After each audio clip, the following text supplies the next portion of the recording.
Hello, today we're going to be sharing the anniversary of the People's Republic of China is a dark day for mankind. David Harsanyi on Town Hall, October 4th, 2019. Hi. It's one thing to engage in diplomacy. It's another to praise evil. This week, Donald Trump tweeted, "Congratulations to President Xi and the Chinese people on the 70th anniversary of the People's Republic of China. For diplomatic reasons, it's become customary for American presidents to praise and commend this depraved totalitarian regime. In a just world, the president would be sending his sympathies to the Chinese people, who have endured inconceivable sufferings under the communist regime since 1949. As Helen Raleigh, whose family experienced Maoist-driven deprivations, aptly noted, the 70th anniversary of the People's Republic of China marks one of the darkest days in Chinese history. It's also one of the darkest days in mankind's history. Of all the planned utopian economies of the 20th century, none was more deadly or dehumanizing.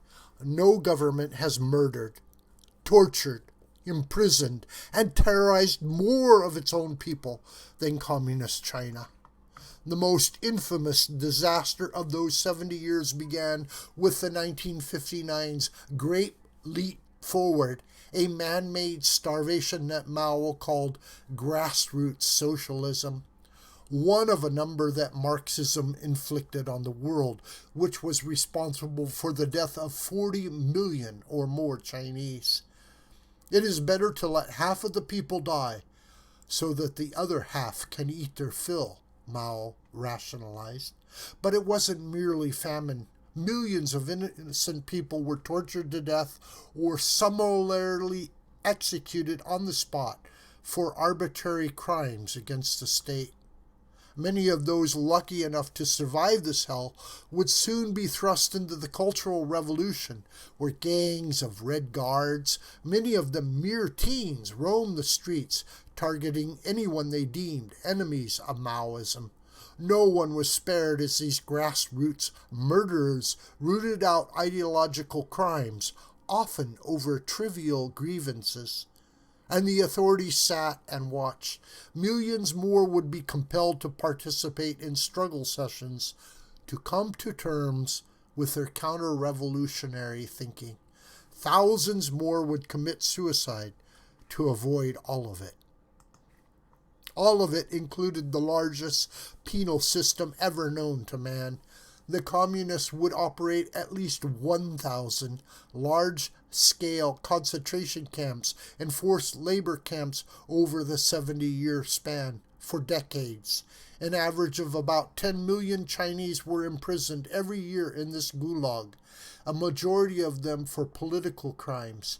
Slave labor and torture ensured an estimated 5% mortality rate, which means more than 20 million Chinese perished in camps by the early 1990s. The mass internment of their own people is nothing new. Today, Xinjiang re-education camps are brimming with more than 1 million and perhaps up to 3 million ethnic Muslim Uyghurs. There has never been religious freedom in Communist China.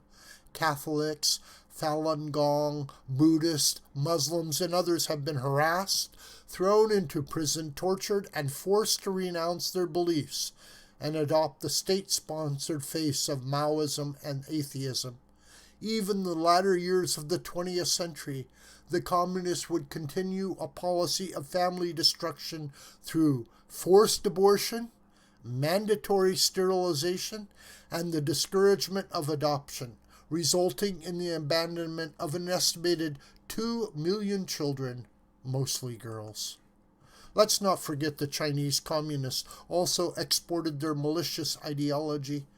After 1950, the communists murdered somewhere between 10% and 20% of the Tibetan population, many of whom bravely fought against the Red Army with muskets and swords. In 1984, the Dalai Lama estimated that to that point, 173,000 of his countrymen had died in captivity.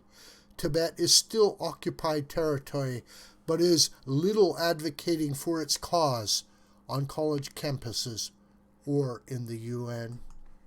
We won't even dive into the murderous communist regimes Red China propped up in Cambodia or Vietnam, or how it instigated world conflict and cost hundreds of thousands of lives.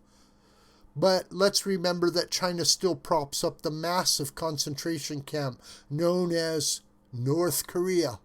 Not to mention that all the time the vast majority of Chinese lived in poverty.